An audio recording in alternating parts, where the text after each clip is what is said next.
Mas, então, eu estou aqui muito satisfeita de estar fazendo acompanhando a professora, a doutora Jaci Correia Curado, nessa conferência de encerramento, porque a Jaci, ontem o cerimonial já leu, né, as credenciais, a história dela, e eu vou falar aqui um pouquinho da Jaci, minha amiga, né? Eu fico muito satisfeita de estar com a Jaci aqui nessa conferência de encerramento, porque eu acho que esse evento aqui é fruto do nosso sonho, da nossa luta de acadêmicas, acho que antes da academia, mas principalmente nós nos conhecemos no nosso curso de psicologia, somos da mesma turma, então a gente já vem assim de uma trajetória de buscando não vou falar nada, não, mas a gente vem de uma trajetória assim, tentando pensar a sociedade e pensar essa sociedade com um olhar diferenciado e propor ações diferenciadas. E a Jaci, ela é um referencial em algumas discussões que eu tenho, que eu faço, e a gente tem aí uma caminhada juntas, então eu acho assim muito simbólico, significativo a gente estar nessa mesa de encerramento desse evento que discutiu questões que a gente vem discutindo individualmente e a gente vê um grupo bastante coeso nessa discussão. Grande batalhadora das questões sociais, professora, e ela tem a preocupação de discutir a prática sem perder de vista um referencial teórico, sem perder de vista uma concepção de sociedade e de ser humano transformador, né? Eu acho que, não sei, o que mais eu poderia falar da minha amiga Jaci, mas vamos então agora para a conferência O Pensar e o Fazer da Psicologia em Contexto de Vulnerabilidades Sociais. A Jaci vai falar um tempo, né? Vai fazer uma fala e a gente vai quebrar também os paradigmas. Ela vai deixar alguns momentinhos para a gente fazer algumas indagações. E eu pediria a vocês para não esquecer que após a fala da Jaci, a gente tem a nossa plenária, que a gente está chamando de plenária de encerramento, já que nós estamos num seminário, e que a gente possa, então, ver o que vocês discutiram, fazer um balanço, que tivemos várias oficinas, e para a gente dar uma publicizada daquilo que foi discutido nas oficinas da nossa plenária final. Então, cada oficina tem um relator, e a gente... Então, espero que vocês aguardem mais um pouquinho, fazer mais a posição de dominadora, né, Sandra? Para que a gente possa, então, concluir com êxito todas as atividades programadas para esse evento. Então, com vocês, a Jaci. Nós começamos muito juntas, né, Zaira? Pelo menos na Abrapso, já faz algumas décadas que a gente criou o primeiro núcleo aqui da Abrapso em Mato Grosso do Sul, né? Então, assim,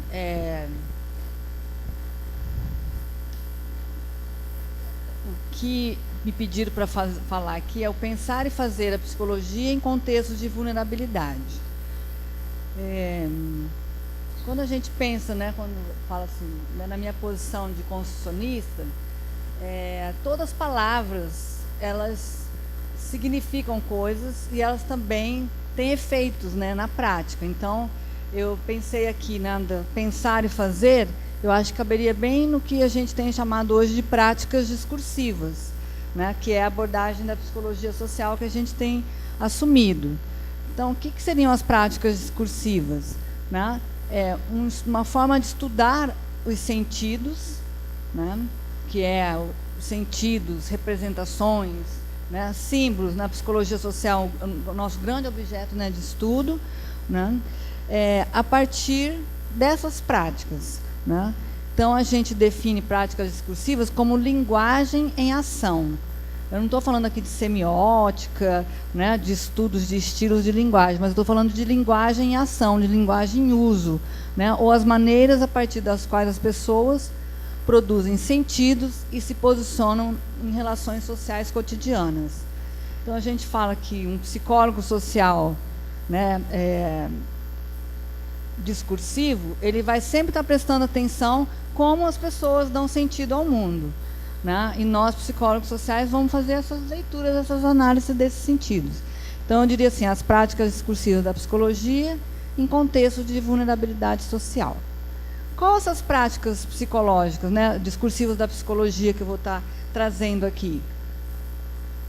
Muitas delas são dos projetos sociais, né, que eu já tive envolvimento, né, como eu falei, de saneamento básico, né, então, acho que de desenvolvimento comunitário, com comunidades quilombolas, indígenas, né, mas também de programas sociais, né, principalmente os programas, né, para as mulheres, né, de políticas para as mulheres, e também os programas de enfrentamento à pobreza, Bolsa Família, o PIS. Estou sentindo falta da Sueli.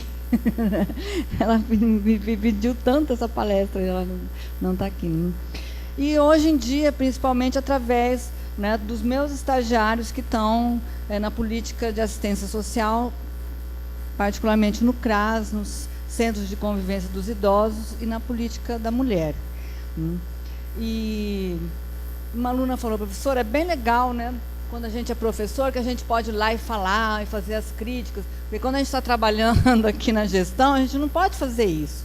Porque eu fui fazer isso no conselho e eu senti que ninguém gostou né, das minhas críticas. Então, a gente tem que saber qual lugar que a gente está né, ocupando e como a gente pode, né, em que momento a gente pode estar dando voz, né, a essa angústia, às vezes esse sofrimento de muitos profissionais da psicologia que estão, né, hoje em dia atuando, principalmente eu falo nas políticas públicas, né, que não estão tendo espaço para poder falar, para poder criticar, para poder, né, compartilhar as suas angústias. Então, eu estou aqui muito fazendo esse papel.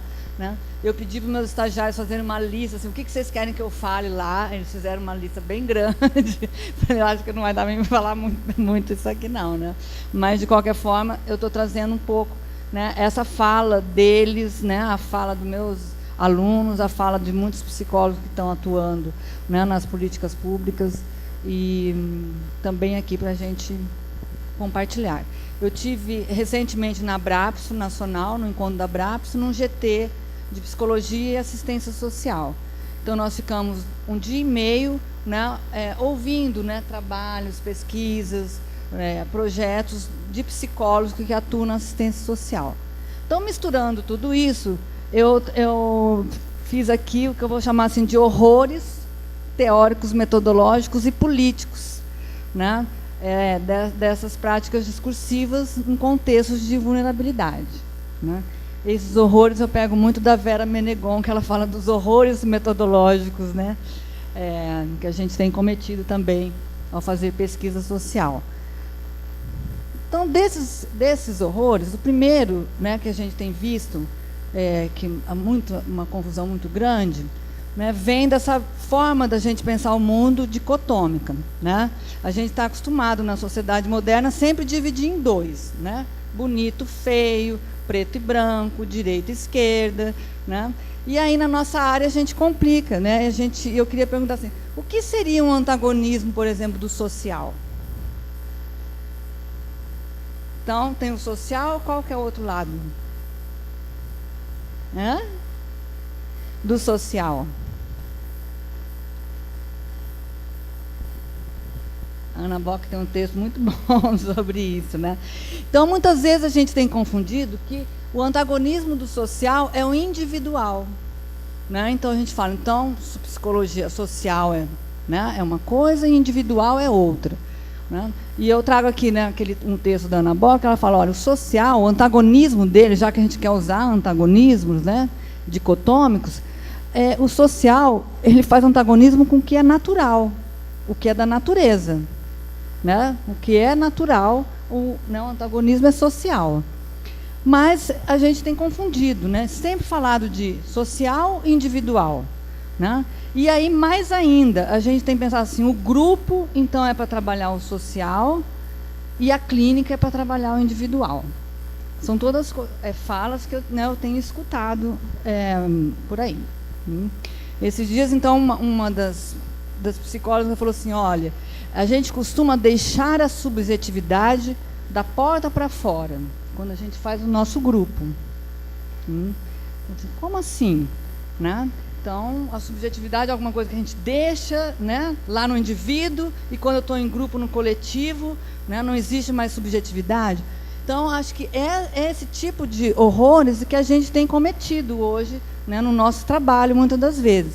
E isso vem, né, fere o que eu falo que são os princípios fundantes da psicologia social. Né? Quando a gente fala em psicologia social comunitária, eu entendo assim que aonde eu vou beber, né, as teorias que eu vou beber para a psicologia entender, né, o sujeito, a relação do sujeito na sociedade, é da psicologia social. Então, a gente fala, quero dizer assim, que muitas vezes a gente pode sim individualizar, psicologizar, mesmo num grupo, né, mesmo estando num grupo. E eu já vi muitas vezes a gente só fazer isso. E a gente pode, de outro lado, subjetivar o social, né, no indivíduo, num contexto individual. Então, só para lembrar um pouco, o que dizem as nossas teorias psicossociais? E aí eu vou usar um psicólogo que eu gosto muito, que é o Moscovici. Né? Então, o Moscovici, no livro dele, né, que ele vai falar assim, o que é psicologia social? Ele fala muito, eu acho muito bonito, ele fala de um olhar psicossocial. Né? E ele vai usar o agrimensor do Marcel Proust, né, para você ter essa dimensão. Então, o olhar psicossocial tem que ser aquele, olhar no indivíduo e olhar, né, a terra ao mesmo tempo, você olha a terra toda e olha o particular. Né? Então, é você olhar a floresta e olhar também a árvore ao mesmo tempo. Né? Não é focalizar e aí pegar a folha, né, e só ver aquela folha como a gente está acostumado a ver. Né? A gente esquece da árvore, esquece da floresta, esquece do meio ambiente e de tudo mais. Então, isso é básico para o olhar do psicólogo social. Então, como a gente pode falar, né, indivíduo de um lado e social do outro? Não existe essa separação. Né? E ainda, pegando o Moscovici, né, ele fala que não existe essa separação entre o universo externo e o universo interno. Né? E a gente ainda vê assim, não, o psicológico é que está no interior, né, do indivíduo, né, aqui está dentro da gente. Então, são coisas que a gente tem que trabalhar, né, teoricamente, para a gente poder estar nesses contextos. Né? O Moscovici diz, todo indivíduo carrega dentro de si o mundo. Né? Então, só para falar de um clássico da psicologia social. Mas a gente tem Vygotsky, né, que vai falar dos processos de subjetivação. Tem tantas pessoas, né, que são especializadas em Vygotsky aqui na nossa região. Né? A gente tem Foucault, né, as teorias de Foucault, né, de subjetividade, né, de assujeitamento. Então, não dá mais para a gente fazer essa dicotomia social de um lado e indivíduo do outro. Né? E, dentro das nossas práticas, falar, então, eu vou trabalhar o grupo e isso é a salvação. Eu já vi trabalhos de grupos extremamente individualizantes.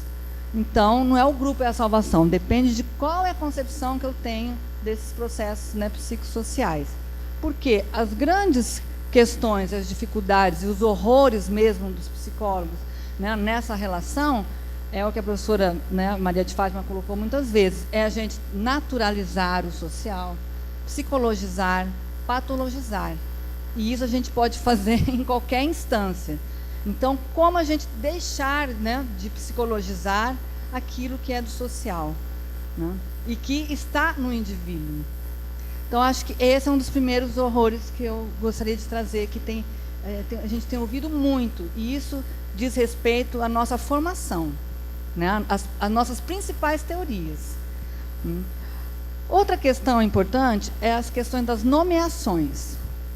Então, para nós, nomes, né, repertórios linguísticos, não são apenas nomes, não são apenas palavras. Né? As palavras dizem muito. Eu já sei, se alguém traz um projeto lá com, né, menor delinquente, vou falar, nossa, eu vi isso. Eu vi isso, uma dissertação, né, lá, um trabalho de conclusão de curso, menor delinquente. Falei, a pessoa é totalmente fora da área, né? Você já está sabendo ali, né, que ela é. Né? Ou se não, vem lá falar aidético. Nossa, também está fora.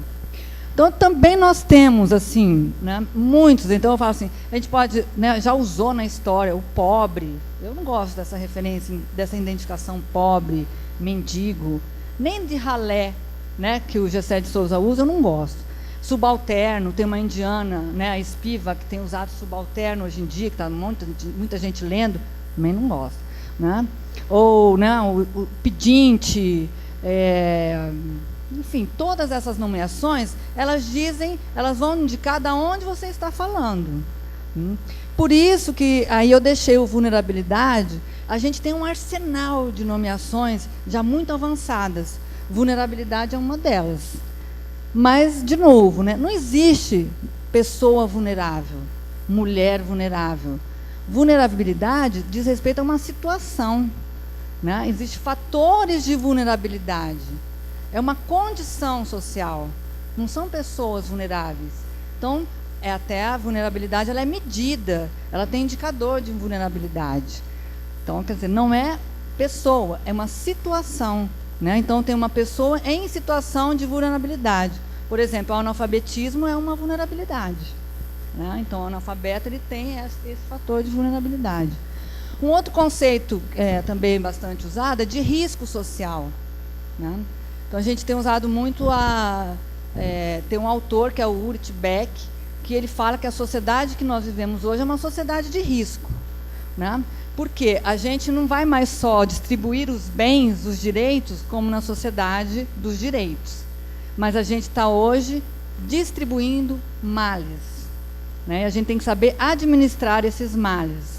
Né? Então, quer dizer, você pode fazer o que você quer. Você toma o tanto de Viagra que você quiser. Né? Mas você tem riscos para ser administrados. Né? Você pode fazer a usina, né, e pôr uma cidade, né, embaixo da usina, da barragem. Isso tem riscos, né, e esses riscos têm que ser administrados. Então, risco social também não é a pessoa que vive, né, ela é um risco, mas é que ela vive em situações de riscos sociais. E hoje tem riscos, probabilidades, é uma ciência incrível que tem na questão de risco, que hoje pode ser analisado.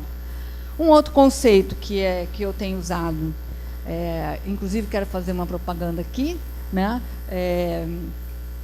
Lembrei agora, a UFGD está abrindo o mestrado de psicologia, né? Com muita batalha, a gente conseguiu fazer um projeto, foi aprovado. Agora, em dezembro, vai sair o edital, né? E a gente vai estar com uma linha de pesquisa em desigualdade social. Né? Então, os alunos que tiverem interesse, né, então, a gente tem o maior prazer de estar recebendo. Desigualdade social também é um conceito importante para quem quer trabalhar na área, né, e desigualdade diz respeito a uma comparação, né, é uma relação de uma situação com outra. E os estudiosos dizem que a desigualdade é o que caracteriza a sociedade brasileira. Né? O Brasil não é um país pobre, nem é um país rico, ele é um país desigual. A cara do Brasil é a desigualdade. Né? Então, a gente tem que se apropriar desse conceito. E a desigualdade também, por que eu estou usando desigualdade? Porque ela cabe desigualdade de gênero, ela cabe desigualdade de raça, de renda. Né? A desigualdade, gostei ontem da Valdete, né? Falando de desigualdade imaterial, simbólica. Então, são aparatos que a gente tem que ter para a gente poder trabalhar, fazer, né? Pensar e fazer nesse contexto. Exclusão social é um conceito que já tem sido, né, mais questionado. Né? Tem uma psicóloga que trabalha muito bem isso, psicóloga social, que é a Bader Savaia. Né? Então, ela trabalha a inclusão perversa e também ela tem um livro que fala Artimanhas da Exclusão. Tem vários textos ali maravilhosos, né, que a gente pode estar usando. Eu uso bastante eles com os alunos para poder se apropriar. Né? Mas, para além de entender todo esses repertórios linguísticos, né, sobre as questões, né, das vulnerabilidades, né, exclusões, desigualdades, eu acho que a gente tem um desafio grande hoje em dia, que a gente já sabe muito assim, que é a desigualdade, já ela é medida, a inclusão. Mas como que a gente pode fazer a inclusão? Né? Então, acho que esse é o maior desafio, tá? Que a gente não tem conseguido, às vezes, dar muitas respostas. Tem muitas pessoas se dedicando à questão das cotas raciais. Né? Tem uma amiga, a Rosana Hering, ela lançou um livro semana passada sobre o sucesso das cotas raciais. Então, ela pegou casos de sucesso. Né? Então, a gente tem que aprender com o que deu certo para poder, né, fazer e ver aonde a gente está errando. Porque a gente fala muito do que não deu certo, né? Mas a gente tem que começar a pensar um pouco ao contrário, do que deu certo, né? Então, como que a gente pode incluir? Porque às vezes uma ação nossa, uma prática, mínima que seja, ela é excludente. Porque a gente sabe muito bem excluir. A gente não sabe ao contrário, a gente não sabe incluir, né? A gente não sabe incluir, a gente não vive numa sociedade inclusiva. Então a gente tem que aprender, né? E aprender, e a gente tem que correr atrás para aprender sobre isso. Por isso, né, a gente tem que fazer esse trabalho, né, dessas reduções das vulnerabilidades e tudo mais, e dizer o seguinte, que nós, psicólogos sociais, temos que saber qual que também são as nossas limitações, né? Então, quando a gente fala assim, uma pessoa vive em desigualdade, uma pessoa vive em situação de vulnerabilidade, eu não estou falando que essa pessoa ela é doente, né? Eu não estou falando que essa pessoa precisa ser tratada, né? Então, muitas vezes, a gente não sabe qual que é o nosso papel, né? Então, nós, psicólogos sociais comunitários, nós não tratamos ninguém. Nós não tratamos de doença, né? Então, o que a gente faz se a gente não trata de doença, né? Aí eu vou trazer um outro conceito. A gente faz algumas coisas e a Bader Savaia, de novo, ela nos ensina a pensar um conceito muito legal que ela traz, que é o sofrimento ético-político. Então, a gente enfrenta o sofrimento, a dor, né? A dor de ser discriminado, a dor de ser, né, humilhado socialmente, a dor de ser, né, excluído, preterido, injustiçado. Todos nós aqui sentimos isso, né, muitas das vezes, né? E quando a gente sofre uma dor política, né, ela fala que esse sofrimento ético-político é a dor que vem das injustiças sociais, né? A gente não vai tratar essa dor desse sofrimento ético-político com terapia, né, numa abordagem clínica, né? Então, essa é a questão. Não tem nada contra a clínica e quem faz a clínica, mas a clínica é para quem está doente, para quem está adoecido. E o nosso problema é trabalhar quem está sofrendo. Sofrimento não é doença, sofrimento a gente enfrenta. E como que a gente tem enfrentado esses sofrimentos, né? A gente tem enfrentado esse sofrimento construindo alguns espaços, né? Presta atenção assim, construindo espaços. Espaços para quê? Então, eu coloquei aqui 3 questões, né? Espaços de empoderamento, né? Esse conceito de empoderamento é maravilhoso, tem gente que é crítica a ele, mas eu gosto porque ele vem... Eu aprendi empoderamento com o movimento feminista, né? Das mulheres do Sul, das mulheres colonizadas, da Índia, né? As feministas da Índia começaram a usar esse termo de empoderamento, que falava assim, olha, empoderar é o quê? Né? É ampliar a autoestima, que é um conceito psicológico bem individualizante, né? É elevar essa autoestima, mas entendendo que a autoestima ela é constrangida pelos sistemas de colonialismo, pelo racismo, pelo sexismo, por todas as outras opressões, né? Então é difícil a gente ter autoestima elevada quando tem, né, um esgoto passando na porta da minha casa, né? Então, eu não posso falar que a autoestima é algo que vem de dentro, é algo que a gente, né, a gente tem numa relação que a gente vai construindo. Esse é o conceito de empoderamento, né, que tem sido muito usado nos contextos, né, comunitários. Um outro conceito bem legal é o de potência de ação, né, da Bader, que ela fala que o psicólogo ele quer transformar, né, aquelas subjetividades, né, do tempo de morrer em tempo de viver, né? Tirar da apatia, da indiferença, que é a coisa mais difícil da gente ter que fazer, né? E também o de sensibilizar. Então, a gente pode empoderar, potencializar, sensibilizar. E isso não é curar, né? Porque as pessoas que sofrem preconceito, elas não estão, né? Elas não são doentes.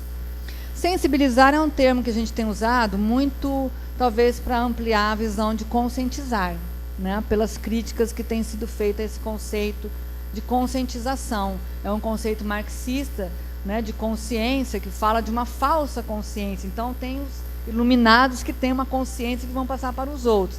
Isso já foi criticado, né? Então a gente usa sensibilizar no sentido muito de algumas informações, um trabalho de educação, né? Na parte social. Por exemplo, a gente usa muito com os idosos e com os jovens sensibilizar sobre o capitalismo. Né? O que é capitalismo? Como é que funciona? Tudo isso. Agora, mais que entender, manejar, né? Deixa eu ver aqui. Isso aqui eu já falei. Então, acho que esse era um segundo horror, né? Que é as questões das nomeações. Então, a gente tem que estar atento, né? A como a gente nomeia a nossa ação, as pessoas, as identidades, né? E uma outra questão importantíssima, que a Maria de Fátima Quintal aqui, acho que está 2 dias falando, para quem está na oficina, é a participação. Né? A participação, ela é um princípio fundante da psicologia social comunitária. E a gente não tem levado a sério essa participação. Né? Não tem, as instituições não têm, as políticas públicas não têm, né? E a academia tem muita dificuldade também. Né? Nós temos uma tradição autoritária, de uma retórica, né, iluminista, que tem um saber, um conhecimento para passar para os outros. Né?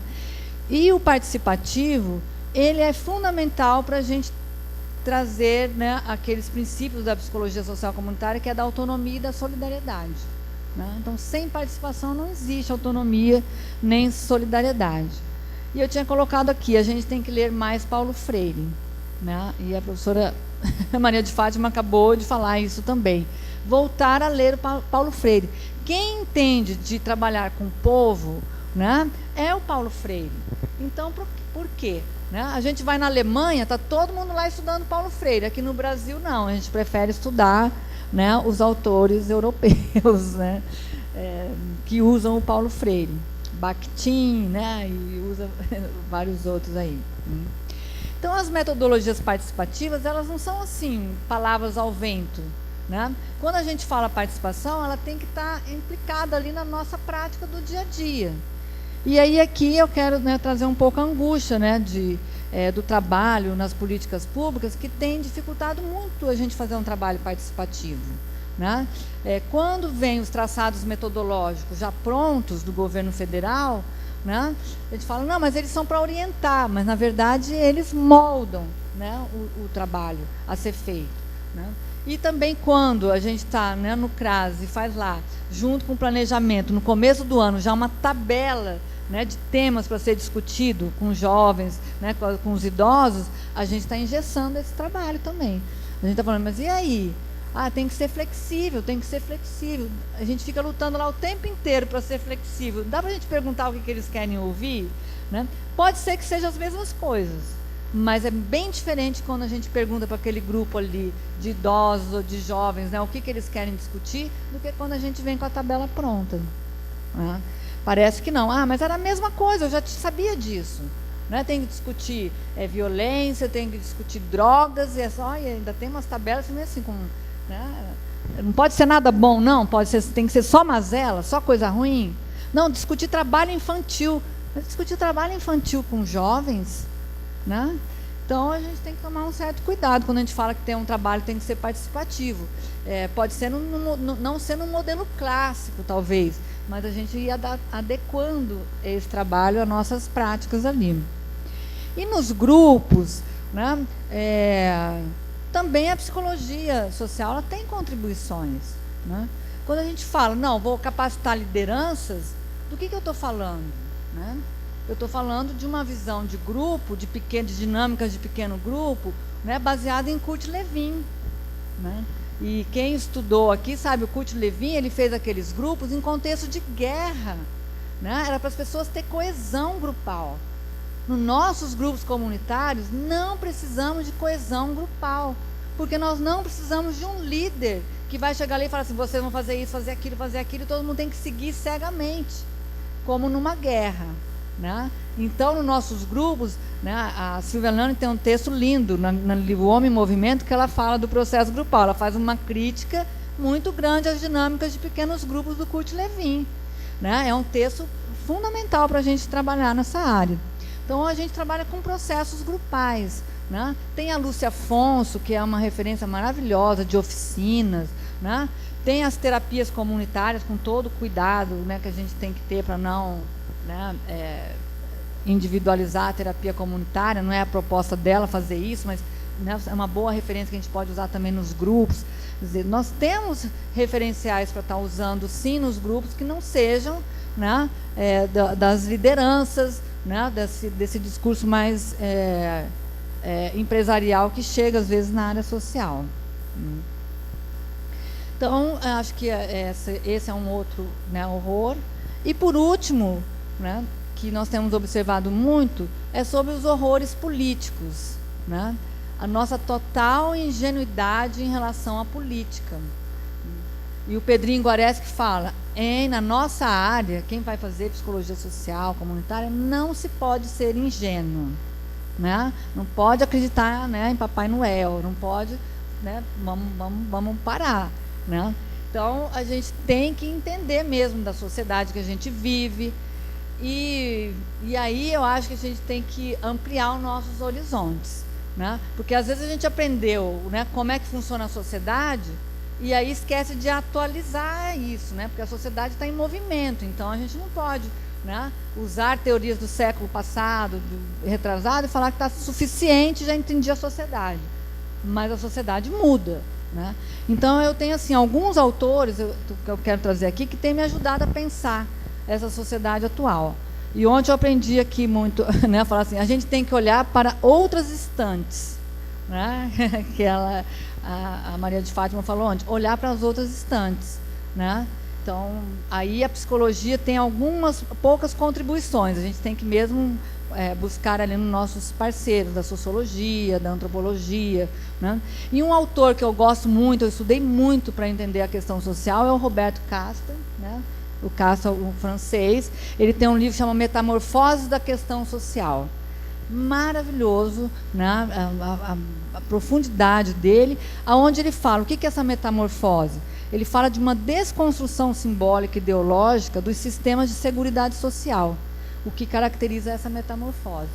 Então, é o que está acontecendo no mundo hoje, né? A proteção social está sendo desmantelada, a gente vê isso a todo momento, né? E ele fala dos supernumerários, dos desfiliados, dos desinseridos, né? Dos indivíduos que se sentem perdidos e desmembrados dos conjuntos coletivos, se tornando isolados e com déficit de integração. Então, ele fala do mundo hoje, né? Como está acontecendo o fim do salário, né? da estabilidade, a precariedade no trabalho. Então, é uma leitura fundamental. Um outro, que é um psicólogo social também francês, né? Estou acabando, né? É o Pogan, né? Eu tive a oportunidade de fazer um curso com o Pogan, né? Ele que estuda nova pobreza, né? Então, o Pogan, ele tem uma tipificação dos novos pobres. Ele faz uma tipificação, assim, ele chama de fragilizados, assistidos e marginalizados. É aqueles que estão em relação aos benefícios sociais. Ele fala em relação às políticas sociais. E aí ele vai entrevistar essas pessoas, né?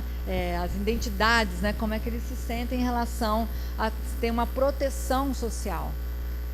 Só que ele faz isso na França, na periferia de Paris, né? Cheio de imigrantes. E lá eles têm muita vergonha de serem assistidos, né, socialmente, né? Então falam, não, eu tenho um programa social, mas eles têm vergonha. Eu falo, mas isso no Brasil não é assim, né? Não é assim, porque aqui no Brasil, tanto, né, as pessoas que são vulneráveis têm a proteção, não têm essa vergonha, muito menos, né, as que não são, né? São bancos que pegam financiamento, os empresários vivem do dinheiro público, têm falência, não estão nem aí, né? O brasileiro tem uma dependência enorme do dinheiro público. Mas aí o Pogan é legal porque ele traz, né, esse cuidado, assim, quando a gente fala pessoa que vive, né, de programa social, como é que afeta isso a identidade dela, né? Será que ela se sente, todo mundo falando, né, que a pessoa não sabe pescar, que a pessoa, né, é acomodada, ainda mais no Bolsa Família, né, gente, tem tanto discurso, como que essa pessoa se sente? Então, são umas questões importantes para a gente estar na nossa área, né? E o Pogan, ele traz isso aí. Aí um outro velhinho que eu também super gosto, que eu tenho lido muito, que é o Bauman, né, o Zygmunt Bauman, que eu acho que é o maior descritor da realidade atual. Ele traz a questão das tecnologias, da informática, da sociedade, né, líquida, descartável, com uma precisão maravilhosa, né? Porque também nesses contextos a gente vê lá, né, os jovens, a gente tem que ter que trabalhar, né, a música, né, o rap, o hip hop, né, a questão do consumo, ressignificar, né, esse consumo. Então acho que o Bauman ele ajuda, né, a falar disso. E o Bauman fala uma coisa que eu gosto, né? A sociedade hoje ela é dividida em guetos, né, nas tribos. Então é o seguinte, se eu sou índia, eu vou cuidar da questão indígena. Se eu sou negro, eu vou cuidar da questão racial. Né? Se eu sou gay, eu vou lutar pelo LGBT. E aí cada um no seu gueto. E ele fala, e aquela transcendência, né, humana? Né? Eu falo, bom, eu estou lascada, né? Porque eu sou loira de classe média, né? E aí? Então eu não vou poder lutar por nada mais? Né? Eu estou bem resolvida e está bom? Então ele fala dessa assim, cadê essa alteridade? Porque o ser humano tem que ter essa capacidade. Né? Eu quero que o índio se importe com a questão gay, né? Que o gay se importe com a questão ambiental, com a questão racial. Então o Bauman, no livro dele Comunidade, né, ele fala da fragilidade dos laços afetivos que nós temos sim. Né? Não é cada um na sua tribo, não. Né? A gente pode transcender, a gente pode, né, lutar por, né, laços humanos de solidariedade. E isso na psicologia, né, comunitária é fundamental. E, por último, um autor que tem, né, que eu acho que é um grande gênio do nosso século, que é o Foucault. Ele tem uma obra extensa, né, mas nas últimas leituras dele, ele traz uma noção de biopolítica que é fundamental para entender o mundo atual.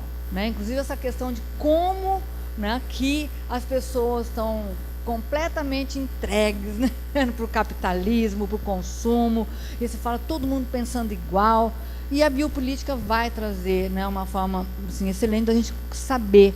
Né? O Foucault, eu falei, estava fazendo uma previsão, né, como o mundo está funcionando hoje. Né? Não mais só no vigiar e punir a partir dos panótipos, né, que ele fala, do vigiar e punir, que era serve muito para entender a sociedade disciplinar, mas a biopolítica ela é algo que a gente faz livremente. Né? Não precisa mais ter um supervisor para te impor alguma coisa. Você vai ter o desejo, né, de ser um grande capitalista consumidor. Né? Então, acho que a biopolítica, de se alimentar assim, de comer isso e comer aquilo, porque o que a biopolítica faz é um controle da vida humana, né? De como a gente deve se vestir, de o que a gente deve comer, o quanto a gente tem que caminhar. Né? Você pode ir lá em Carapó, né? Lá não sei aonde, está todo mundo caminhando na estrada, não está? A gente que circula muito, a gente vê, gente, incrível, né? Como esse discurso, né, pega, né? Então, a biopolítica ela faz uma prescrição dos modelos de vida, né, principalmente no campo da saúde, da orientação espiritual, né, e assim por diante. Então, é uma forma muito poderosa de exercer o poder. Então, para que a gente faz tudo isso? Para a gente entender melhor o mundo, né, e para a gente poder ampliar as nossas análises. Acho que a gente tem que dialogar mais. Eu adorei estar aqui nesse encontro. Eu sei que aqui tem uma diversidade, né? Porque fazer encontro entre os iguais, né? Todo mundo que pensa igual, não adianta, né? Fica sem graça, né? Então, eu tenho alunos que falam assim, eu li 10 livros lá sobre o Estado, a função do Estado, né? Numa visão marxista. Eu falei, por que você leu 10? Né? Podia ter lido 1 e daí ler outras coisas também. Né?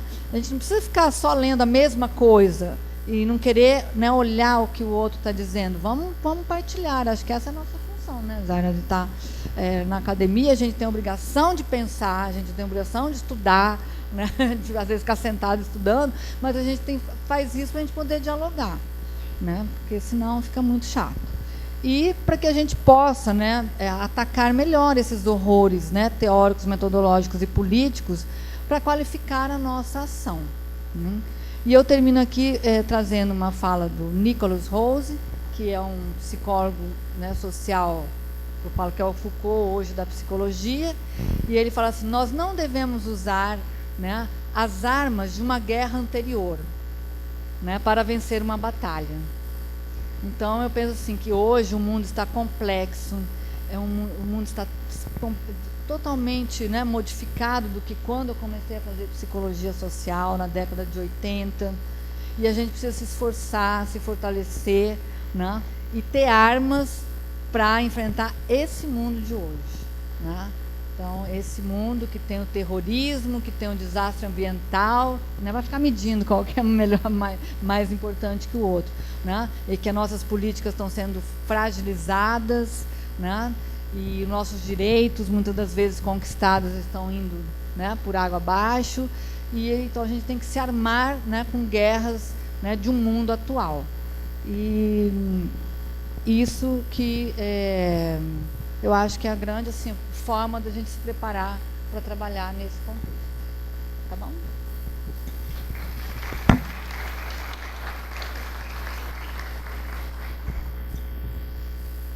Bom, muito obrigada, Jaci. Então, temos aí uns 5 minutinhos para uma perguntinha. Vamos lá?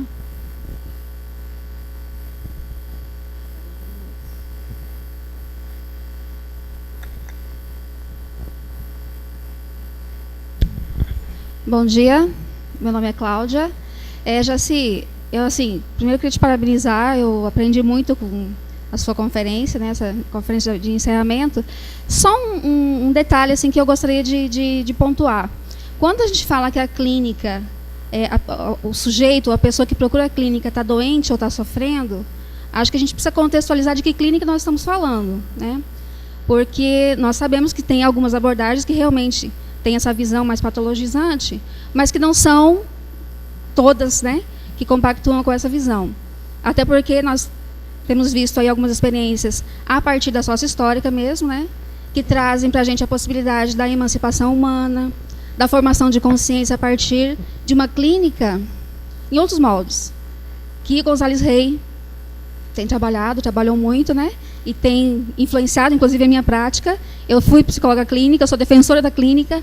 Nós temos que ocupar esse espaço, sim, mas nós temos que ocupar espaço de uma forma crítica um pouco diferente. Então, a gente tem bastante alunos aqui, é importante esclarecer, né, que a clínica, ela não é a clínica algo abstrato. É preciso trazer para a materialidade de que clínica nós estamos falando. Eu falo desse ponto, né, desse ponto de vista a partir do materialismo histórico dialético, enfim, de algo que já está construído, não sou eu que estou falando, né?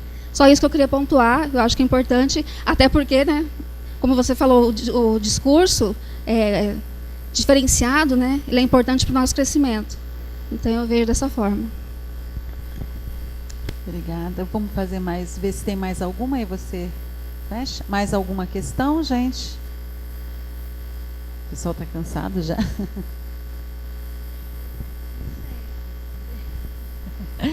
Olha, vou te falar sinceramente, não me agrada falar de clínica social nem de clínica ampliada, né? Eu acho que a clínica tem uma matriz, né, muito forte no modelo biomédico, e ainda a tradição maior é essa.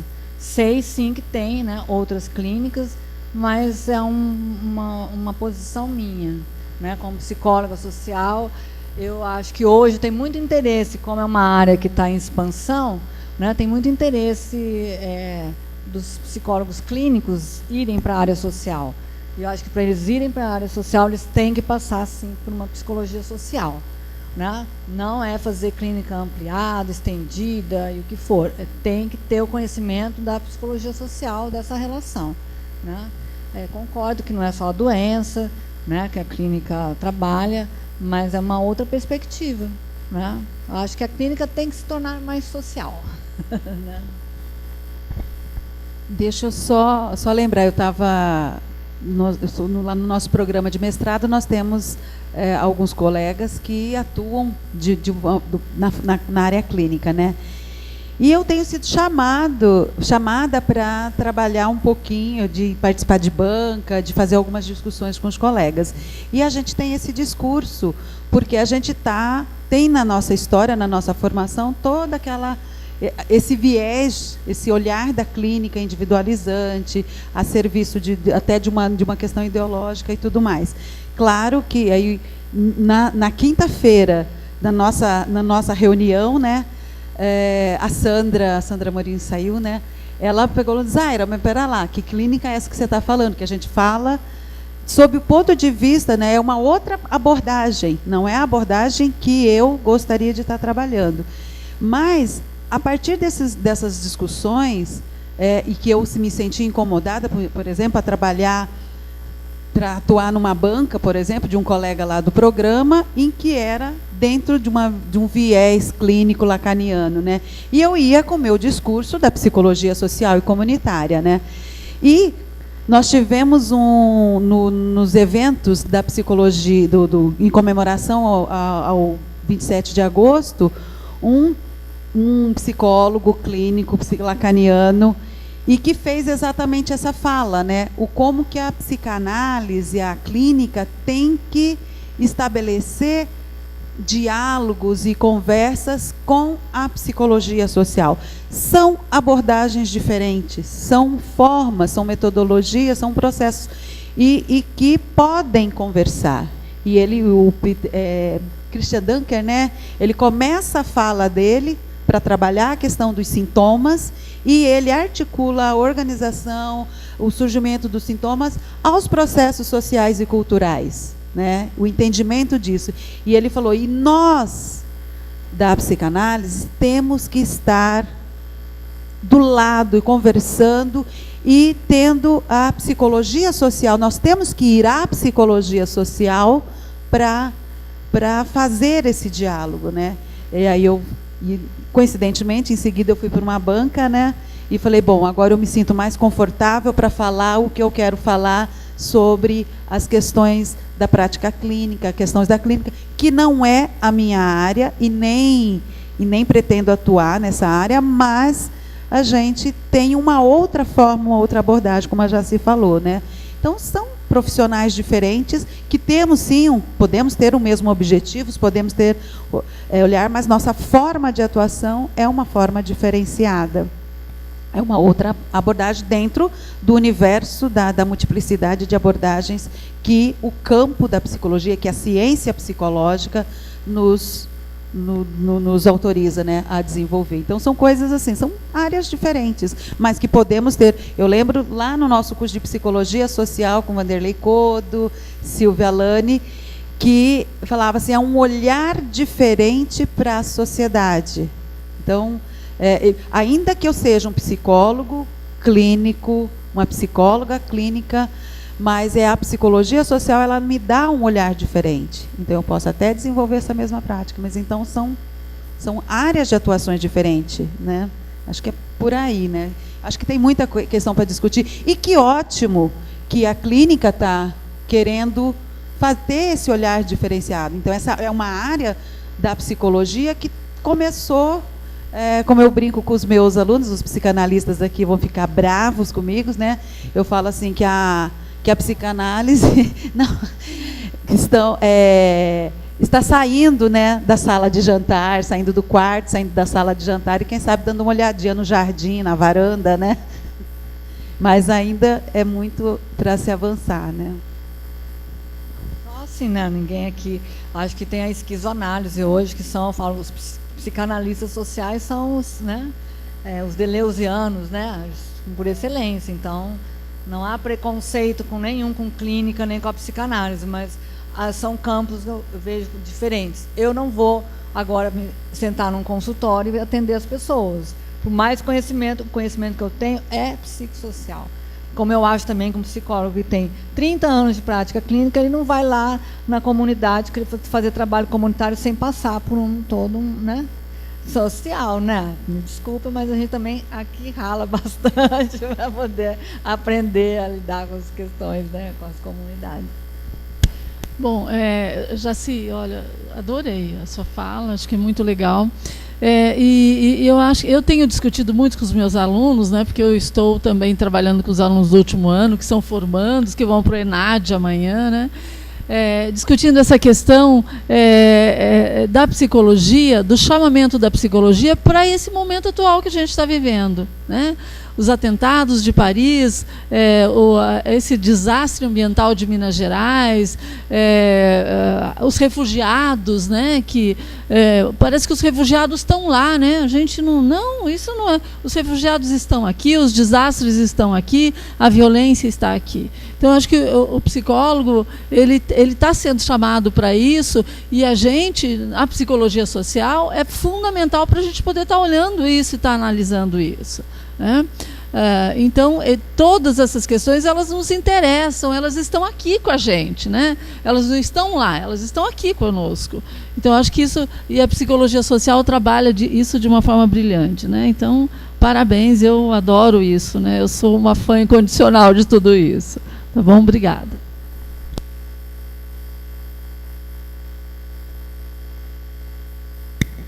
Bom, então, quero agradecer, Jaci, como sempre traz alguns pontos para a gente estar refletindo, e que outras mesas a gente esteja junto, né? Sempre a gente tem.